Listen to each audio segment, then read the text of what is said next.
ईद मुबारक Pakistan, overseas Pakistanis, आप सबको भी बहुत बहुत ईद मुबारक। आपकी मीठी ईद पर पेश किया जाता है नमकीन मुशायरा। बवक्ते सहर आज सारी सवैयां, महल्ले में दिन भर सफ़र करके शब को पलट आई हम तक हमारी।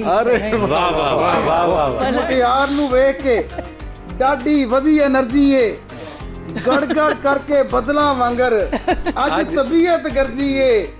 लाल टमाटर गल्ला वेख के आख्या मैं सुभान अल्लाह, पर फिर उसदी बेबे बोली इनू बच्चा एलर्जी है। हाथ आई जो जुल्फ उकदा खुला, उसने विग से मुझे शिकार किया। कितनी बड़ी नादानी कर बैठे हैं, की कर बैठे हो। छोटी ईद पे कुर्बानी कर बैठे हैं। यार के किस्से का यूं मैंने एंड किया, नंबर किया ब्लॉक, उसे अनफ्रेंड किया।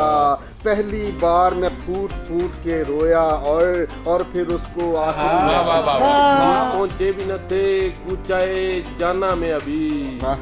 पाँव पकड़ा है किसी ने, कोई सर तक आया।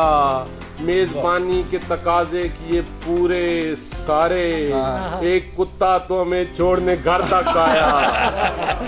लब आँख नाक बाल गाल और इस पे तिल, चेहरा न देख चेहरे की तकतीर करके दे। रात मुझको IMF वालों ने ये बतलाया, खूबरू हसीनों पर एक्स लगने वाला है, ये भी एक असासा है और अच्छा खासा है।